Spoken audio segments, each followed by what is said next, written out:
Hi, I'm Marcus, 30, and last month my girlfriend told me, over leftover tacos, that she wasn't in love with me anymore, but still wanted to live together because we get along so well.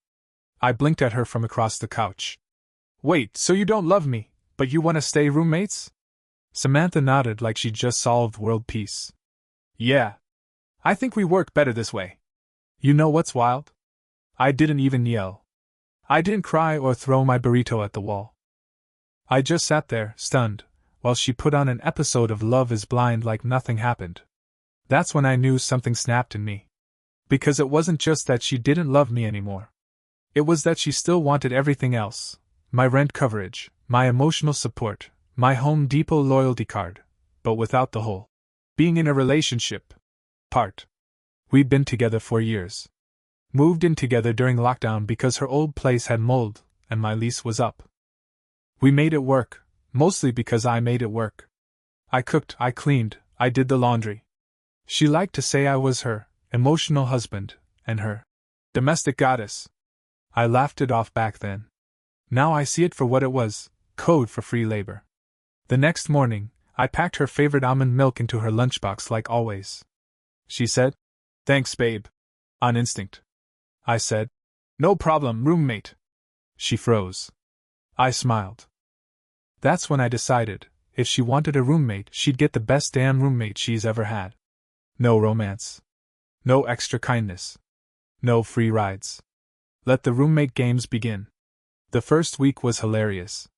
Sam didn't catch on right away. She thought I was just processing things, or feeling sensitive. She kept doing her usual, leaving dishes in the sink, hogging the remote, asking me if I'd swing by Target, since I was already out. I said, "Sure, what aisle are you standing in?" She blinked. "Wait, you're not going?" "Nope. Roommates don't do Target runs for each other. That's more of a boyfriend perk." That was the first crack in her chill facade. Day 3, I updated the Wi-Fi password. Not out of pettiness, but because I paid for it and the auto-renewal was linked to my card.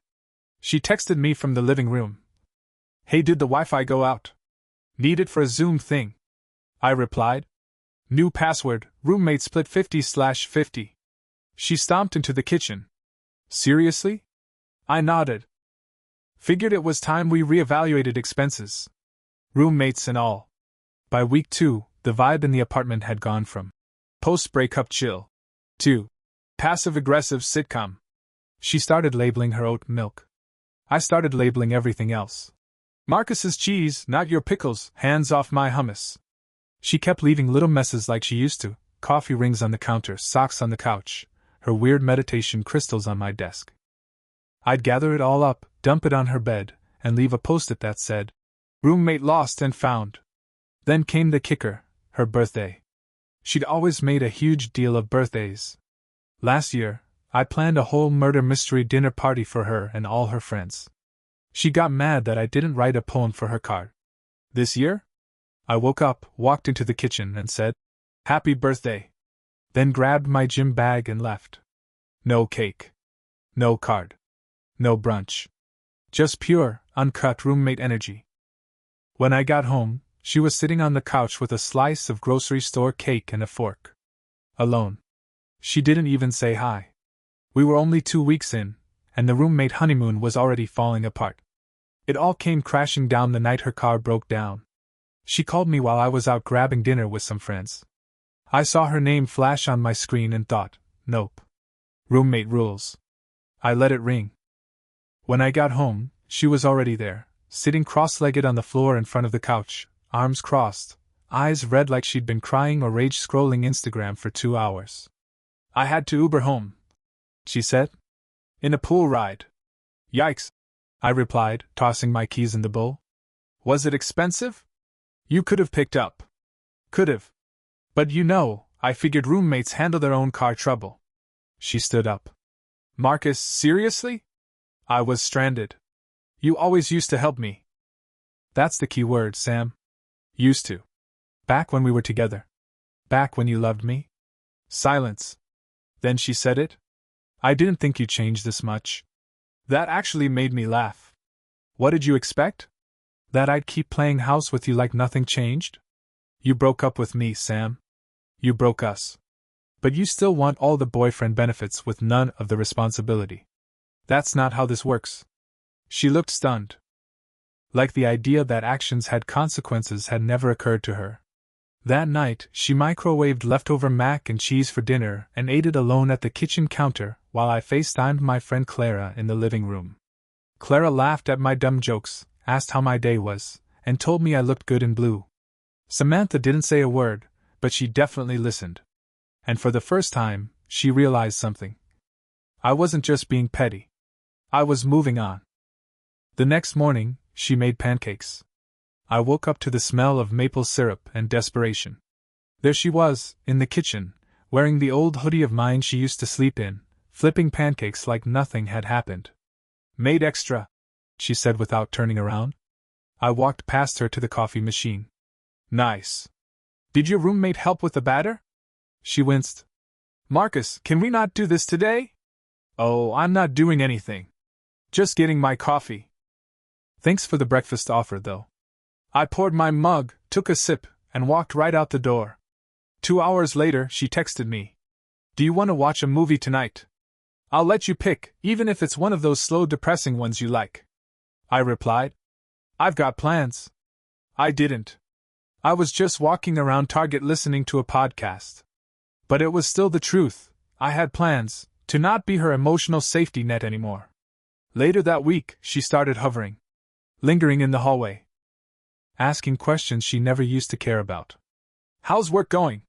You still working on that big app thing? What was that meal you made last night?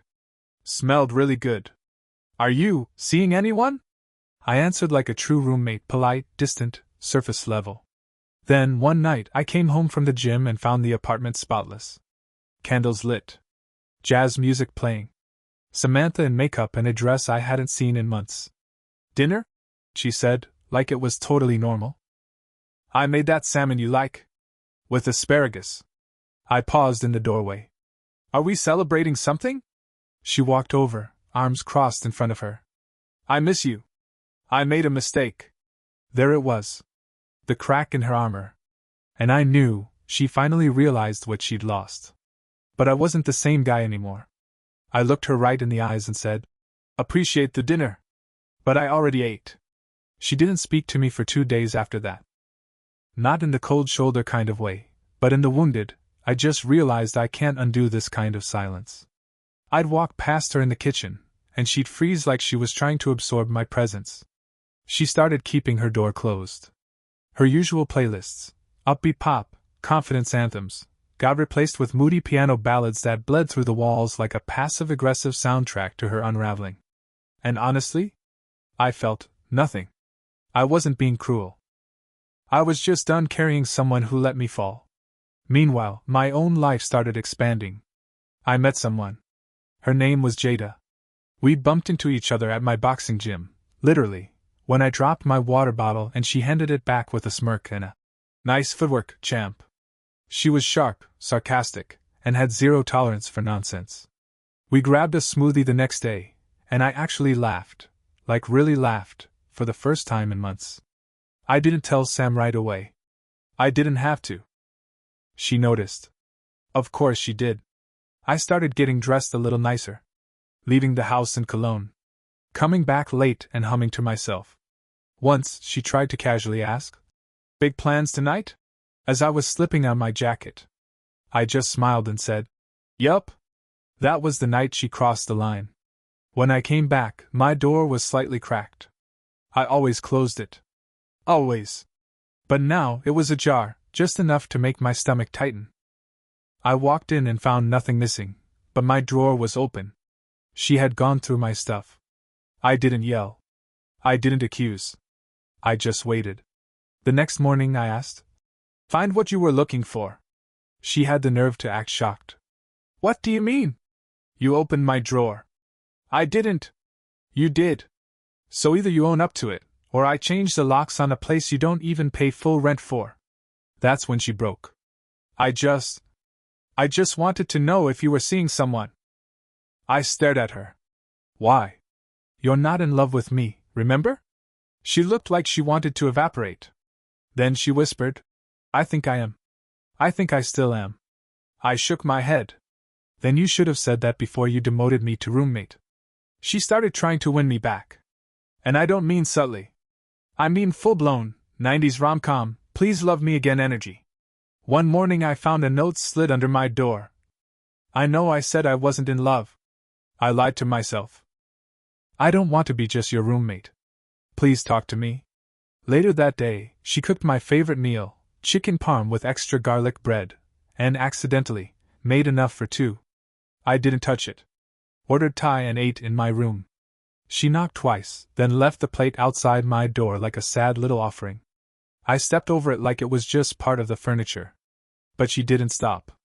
She started dressing up for nothing. Doing her hair. Asking me if I liked her new perfume. Once, she casually said, "Jada texted you, her name lit up on your phone." And I swear her voice cracked mid-sentence. That's when she really lost it.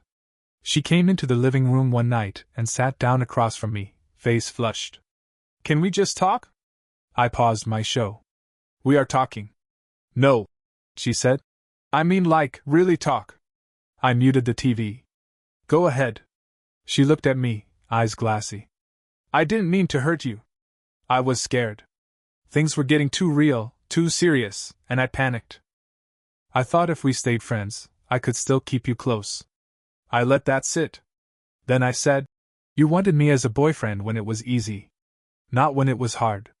And the second it required effort, you cashed out and tried to keep the perks. That's not love, Sam. That's comfort." She wiped her face. "I do love you." I was stupid. I nodded.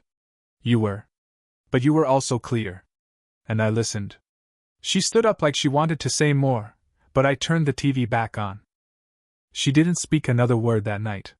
Because she finally got it, the man she used to love. He was done. And the worst part? I was happier without her. The final blow came with the lease.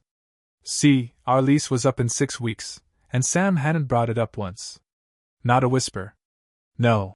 "Should we renew?" "No." "Are you looking at places?" Nothing. She assumed, like she always had, that I'd handle it. That I'd keep the ship afloat while she wandered around it barefoot lighting candles and being vibey. But I'd already signed a lease on a new one-bedroom. 15 minutes closer to work. Huge windows. Exposed brick. A balcony where I could sit and drink coffee in silence. I left the lease renewal packet on the kitchen counter like a grenade. That evening, I came home to her holding it, pale. "You're not renewing?" "Nope," I said, grabbing a LaCroix. "I'm moving out end of the month." Her voice cracked. "Where am I supposed to go?" I shrugged. "That's kinda your call." She sat down hard on a stool. "You already found a place?" "Yep. Signed last week." "You weren't even gonna tell me?" I figured roommates don't usually coordinate housing beyond their own plans. She just stared at me. "So that's it?" I finally looked at her. Really looked. "Sam, you told me you weren't in love with me. You said you wanted to live like friends." I adjusted. "Now I'm moving on. That's not punishment. That's alignment." She started crying. "You're leaving me." I shook my head. "You left me 6 weeks ago. I'm just packing now." I walked into my room and shut the door. On the other side, I could hear her sobbing, pacing, calling someone, maybe her mom, maybe Amanda, maybe the universe. But I didn't feel guilty. I felt light. That weekend, Jada helped me pick out curtains for the new place. She laughed when I said I was thinking linen. Said it sounded bougie in the best way. I didn't tell Sam. She didn't ask? And that silence? It finally meant something. Moving day came like a quiet storm. No fanfare. No long goodbye. Just movers with sturdy gloves, a disassembled IKEA bed, and me taping up boxes labeled Marcus, books, Marcus, kitchen, Marcus, freedom. I had given Sam 2 weeks' notice, plenty of time to make a plan. She didn't. I think part of her was still in denial. Like I was bluffing. Like I'd pack a few boxes, get sentimental, and decide to stay for just 1 more month. She thought the history between us still had weight. It didn't. I had stripped that weight down to pure muscle over the past 8 weeks. She watched me load up the last of the boxes, standing barefoot in the hallway in an old hoodie and the same defeated expression she'd worn since the moment I stopped pouring her coffee. "Are you really leaving today?" she asked, voice thin. "Yeah," I said, lifting the last box. "I told you that." "Right. I just thought. I don't know. You might change your mind." I tilted my head. "You're the one who said we were better as roommates." She flinched. I was wrong. Obviously. I didn't say anything. Just adjusted my grip on the box. She stepped forward, hugging her elbows. "Marcus, I don't want to live here alone. I can't afford the rent by myself. I can't even get approved for a new place without a co-signer. I wasn't ready for this." "That makes 2 of us," I said. "Except I didn't get the luxury of saying I wasn't ready. You already made the decision for both of us." She sat down on the edge of the couch I was leaving behind because I didn't want it in my new life. "Can we please talk? Just one more time. No jokes. No sarcasm." I set the box down. "Okay. Let's talk." She looked up at me, eyes wide. Hopeful. And I told her the truth. "The day you said you weren't in love with me anymore, I believed you. But I also realized something you didn't expect. I stopped being in love with that version of you, too. The version that was okay keeping me as a half-boyfriend, a life manager, a human Swiss Army knife." She opened her mouth, but I held up a hand. "I don't hate you. I'm not mad anymore. But I did start loving someone else." Her face dropped. "You're seeing someone?" "Yeah. Her name's Jada. She doesn't ask me to be her emotional parent. She asks me about my day. She listens. She plans dates. She handles her own car trouble. And she's never once tried to turn me into a solution for a problem she created." Sam stared at the floor. "So I lost you.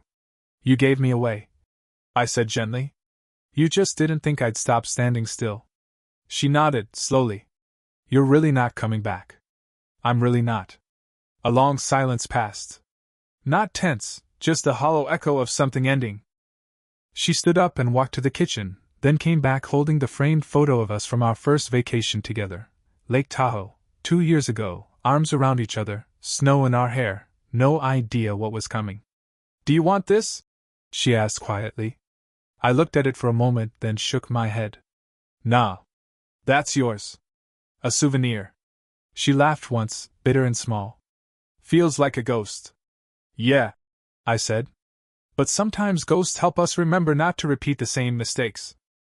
I picked up the final box and walked to the door. She followed me, lingering in the hallway. "Do you think," she began, "do you think we'll ever be friends again?" I turned to her, one hand on the doorknob. "No," I said. "Because friends don't lie to each other about how they feel. And they don't expect you to stay when they ask you to go." She nodded. Tears rolled down, but she didn't wipe them away. "Goodbye, Marcus. Goodbye, Sam." I walked out the door. And just like that, I left behind the apartment, the shared routines, the emotional gymnastics, the half-love. I walked into a new chapter with nothing in my pockets but keys, a phone, and a quiet peace I hadn't felt in years. My new place was simple. 1 bedroom. Clean light. My stuff, my music, my decisions. Jada came over that night with takeout and 2 beers.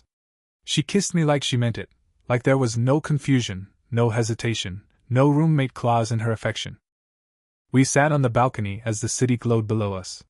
"You okay?" she asked. I nodded. "Better than okay." She smiled. "You're free now." I thought about Sam, the tears, the pancakes, the guilt. Then I looked at Jada. "No," I said. "I'm home." And I meant it. I ran into Sam at Trader Joe's. She was in the frozen aisle, holding a bag of cauliflower gnocchi, and wearing that same knit beanie she used to borrow from me in the winter. Her eyes widened when she saw me, like she wasn't sure I was real. Like she was seeing a memory wearing new clothes and smiling too easily. "Hey," she said, cautious. "Hey," I replied, easy. I was picking up snacks for movie night with Jada. She had introduced me to documentaries about cults, and we made it our weekly thing. Thai food, weird documentaries, and her falling asleep halfway through with her feet in my lap. Sam looked different. Not bad. Just worn in. Like life had stretched her a bit. "How's the new place?" she asked. "Great," I said. "You?" "I moved in with Amanda for a while. Then got a studio uptown. It's small but cute. I'm figuring stuff out." I nodded. "Good." A pause. Then, "I heard about you and Jada." I raised an eyebrow. "From who?" She gave a sheepish smile. "Mutual friends still exist, Marcus." "Fair." She looked down at her basket. A single frozen meal, oat milk, and boxed wine. "You seem really happy." I didn't gloat. I didn't puff my chest out. I just said, "I am." Another pause. "I miss talking to you," she said, almost to the floor tiles. "Not like us. Just you. Your stupid jokes. The way you used to make fun of my alarm tone. I still make fun of it in my head," I said, and she laughed, soft and sad. "I think about that last day a lot," she admitted. "About what you said. That I gave you away." I stayed quiet. "You were right," she said. "I know." More silence. It didn't hurt anymore. That was the strangest part. I saw her now the way you see your high school yearbook, important, but finished. She took a step back. "Okay, well, I should go. Good to see you." "You too, Sam." She hesitated. "If I'd said something different back then, if I hadn't pushed you away." I shook my head gently. "You still would have lost me. Just maybe slower." She nodded, lips pressed tight. "Bye, Marcus." She walked away, and I didn't watch her go. I checked out, drove home, and walked into an apartment filled with Jada's laughter echoing from the other room. She was dancing with our cat to 90s R&B when I stepped inside. I stood in the doorway for a second, just watching. She noticed me, grinned, and held up the remote. "Ready for cult night?" I set the groceries down and kissed her. "You have no idea." And just like that, I closed the door, on my past, on my old life, and on any lingering what-ifs still clinging to old Trader Joe's memories. Some endings don't need closure. They just need you to keep walking. It came on a Tuesday. Late. Almost midnight. I was brushing my teeth, half listening to a podcast, when my phone buzzed on the counter. "Sam. I know I shouldn't text you. But I saw this quote today and thought of you. Sometimes we don't realize what we had until we watch someone else treat it right." I hope she knows how lucky she is. I'm sorry I didn't. I stared at it. Toothbrush in my mouth. Heart absolutely still. I didn't respond. Not because I was angry. Not because I didn't care. But because that version of me, the one waiting for her to choose me, aching to be seen, he was gone. That message wasn't for me. It was for the version of me that stayed. The version she expected to wait in the wings, ready to reassemble a broken thing. And honestly, I was too busy living. Jada was asleep in bed, one hand stretched to where I usually lay. Her breathing was steady, safe. Our apartment smelled like cinnamon from a candle she lit earlier while we baked cookies together, just because it was Tuesday, and she said life's too short not to make cookies on a Tuesday. So I locked my phone, plugged it in, and crawled into bed with the woman who didn't need to lose me to know I was worth keeping. Some messages don't deserve a reply. Some stories don't deserve sequels. And some people, no matter how much you once loved them, belong to a version of you that no longer exists. The truth? I didn't just move out. I moved on. It was a rainy Sunday when I finally decided to open it. The box. The one I'd shoved into the back of my closet the day I moved out of that apartment. I didn't label it. Didn't unpack it. I told myself it was just old chargers and junk, but I knew what it really was. Memories. Inside. A faded photo booth strip from that weekend in San Diego. A concert wristband from the night we got too drunk and slow danced to a band neither of us liked. A scribbled note from Sam that once made my heart feel like it might burst. "You're the safest place I've ever known." A keychain we bought together. One of those cheesy couple sets, 2 puzzle pieces that fit. I sat on the floor and held that keychain for a long time. Not because I missed her, but because I didn't. And that surprised me. There was a time when I thought memories like these would haunt me forever. That they'd be sharp-edged, coated in regret. But now, they felt like postcards from a life I'd outgrown. Not ugly. Not bitter. Just over. I tossed the photo strip and the note in the trash. Kept the keychain, but only the piece that belonged to me.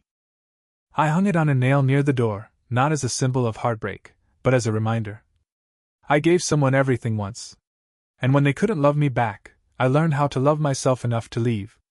The rain kept falling outside. Jada came in a few minutes later, holding 2 mugs of coffee, one for me, one for her. She sat beside me on the floor, looked at the open box, then looked at me. "You okay?" she asked. I nodded. "Better than I've ever been." She leaned into me, resting her head on my shoulder. And just like that, the past became what it was always meant to be. A story I survived. Not one I still lived in. That box?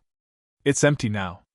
So I filled it with things that actually matter: photos from hikes with Jada, goofy Polaroids from our kitchen dance parties, a note from her that simply reads, "Thank you for choosing peace."